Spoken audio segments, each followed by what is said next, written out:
Good morning, everyone, and thanks to Romina for giving us 10 to 15 minutes at the beginning of her talk to go over a bit on monkeypox, which is very topical at the moment. I'm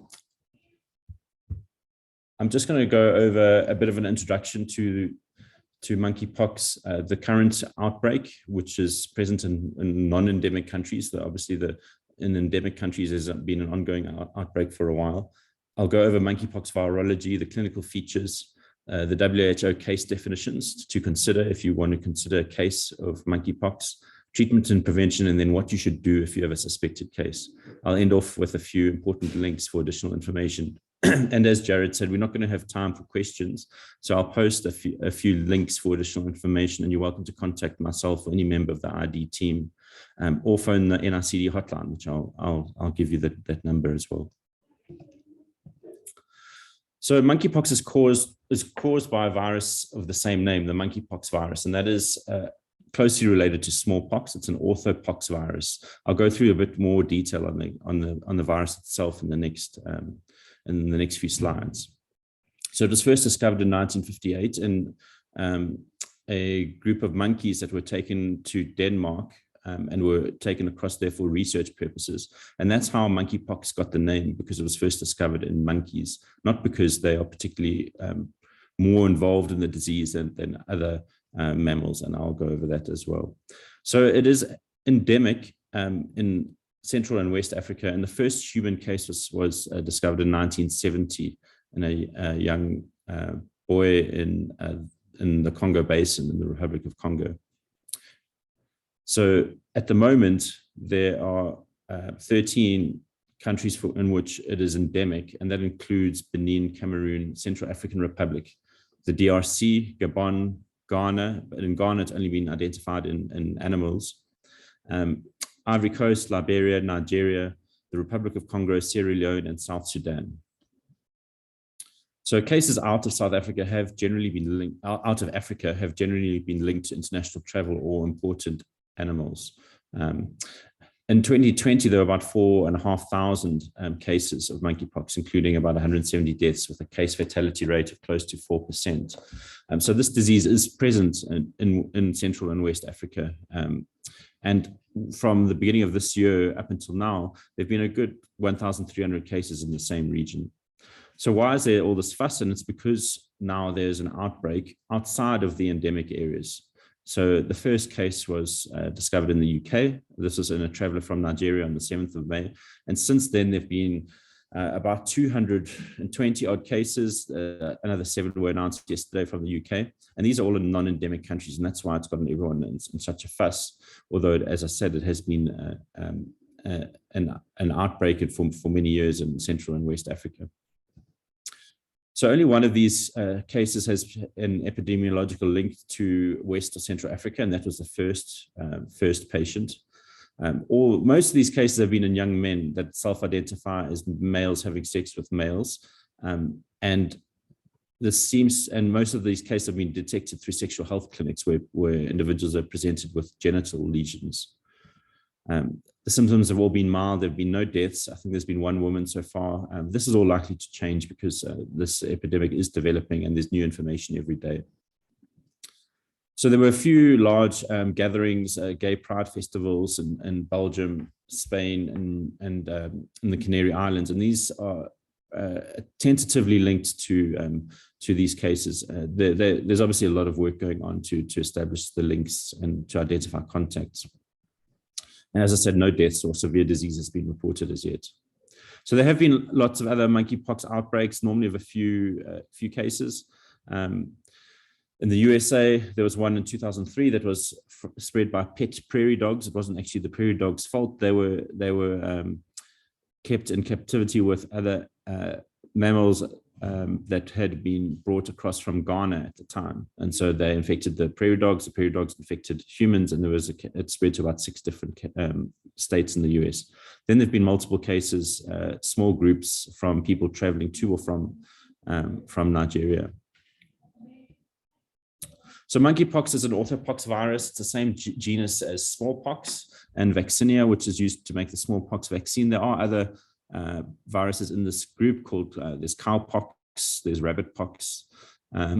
And there are two distinct clades of monkeypox. The one is the West African variant, which is less virulent, and then the Central African, which is has a higher case fatality rate. The West African variant has got some gene deletions that make it less severe, and it appears to be this variant that is spreading at the moment. So from the preliminary data, it shows that it is this West African clade, and that it likely came from a single origin, although this is yet to be determined. It's transmitted either from animals to humans through bite or through contact with infected animal body fluids, or between humans through large respiratory droplets, close contact with infectious skin secretion lesions, which may be sexual contact or other close contact, or then contact with lesion material. The natural host needs a bit more workup, but it generally includes squirrels, Gambian pouched rats, dormice, and some monkeys, but the monkeys don't seem to play as big a role as the name may suggest. So clinical features, generally there's an incubation period of about 6 to 13 days, but it may be as long as 21 days. We divide the clinical features into an invasion period. This is very non-specific, as you would get with any kind of viral illness, fever, chills, headaches. There may be some lymphadenopathy and asthenia. Then skin eruption. So this generally presents within 2 to 5 days, or normally around about 3 days after the onset of fever, and is characterized by rashes that may be of varying sizes. But what is important is that most of the lesions are at the same stage of development, and that's what's quite different to, say, chickenpox, which is part of the differential. Obviously not caused by pox virus, but a herpes virus, but still is an important clinical part of the differential. So generally the rash will start in the face, then spread to the body, and then to the hands and feet. And so it does form your differential on lesions that would cause lesions on the hands and soles. Starts as macules, then develops into a papule, vesicle, and then into a pustule. So these are some more pictures. This is from a monkeypox outbreak in the UK in I think 2018 and 2021. And normally it's self-limited, 2 to 4 weeks, patients get better. Once the scabs have come off, the patient is no longer infectious, but there can be some complications, and that's why there can be deaths associated with it, normally due to severe pneumonia and encephalitis. Mortality is higher amongst children and those that are immune compromised. Recent outbreaks, the rate's been about 3 to 6%, but historically between 0 to 11%. But obviously that depends on the clade, and the clade that's circulating at the moment is the less virulent one. There is some immunity from smallpox vaccination if you were vaccinated for smallpox. I think the last vaccinations in South Africa were pre kind of 72, 73. And if you have infection with one of the other orthopox viruses, it does have some cross protection.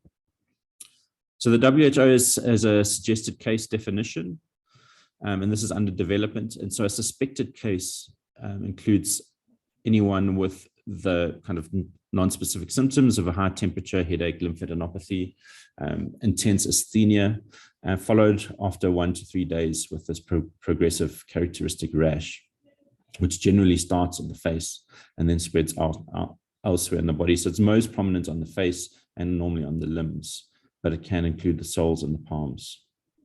Probable case is the same as that, but has an epidemiological link, and then a confirmed case is one of these cases that has been confirmed generally by PCR.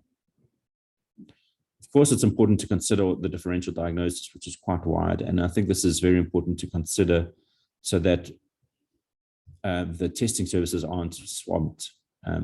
Obviously, chickenpox would be up on the top of the list in terms of a differential. Other herpes viruses, measles, sometimes other bacterial skin infections, and molluscum contagiosum can look quite similar, though it's far slower growing. But generally, any other locally relevant common causes of papular or vesicular rash.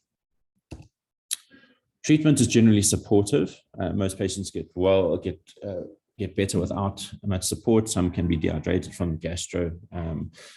So generally, it's really just supportive. But there are some antivirals that can be used and are licensed in the US. So there's a drug called Tecovirimat.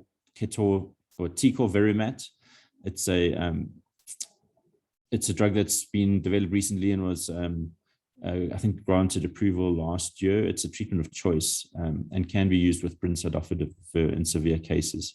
Then there's brincidofovir, which is an oral version of cidofovir, which are both not great drugs to use, but have shown evidence in monkeypox in animals and are suspected to show efficacy in humans. How do you prevent it? Well, vaccination, prior smallpox vaccination is protective. And there's a newer modified Vaccinia Ankara smallpox vaccination that has been licensed and would work. And then also you can use this vaccination as post-exposure prophylaxis if used within 4 days of exposure. Vaccinia immune globulin can also be used if you could get hold of it. And then normal infection control precautions, so standard contact, droplet, and airborne precautions to isolate an individual until all the scabs have come off and the PCR is negative, and also monitor close contact for that 21-day incubation period. So then what should you do if you have a case of monkeypox? One is to look at the WHO case definition and to consider the differential diagnosis, which most likely is going to be more likely than a case of monkeypox at the moment. Once you decide that you want to proceed with working this patient up, clinical management is supportive, and you should make sure that you obviously apply all the infection control measures. You can inform the NICD hotline, and then you need to submit the sample to the NICD where they will do a PCR. There's this case investigation form you'll have to fill in, and then there's guidance on which samples to send for their PCR, which they've already got up and running and is available. Generally, you would want to take a swab of one of the lesions, and that would be the best sample to send. So if you have any other questions, you're welcome to ask any of the ID team or phone the NICD hotline. They are struggling with the number of calls at the moment, we've heard already, because of mostly because of chickenpox cases that are being referred for investigation. But phone this phone number, there will be someone who will be able to help you. There's lots of information on the NICD website. WHO also has a self-study course which was developed already, which you can do. And there's lots of information on the WHO course as well.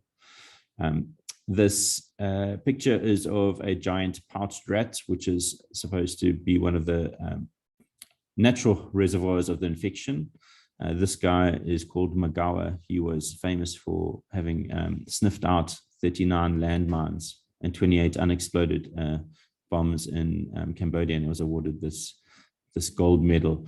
So he has only done good in his life, but some of his friends might have spread monkeypox. So give the monkeys a break. It's more likely to be other rats and squirrels and other mammals like that. Other important links to the NICD cases and links to the documents are found on the website. And then I put the slide in. I can't take any questions now, but if anyone wants to email or call, you're welcome to do so. I'll leave it there and then hand over to Romina.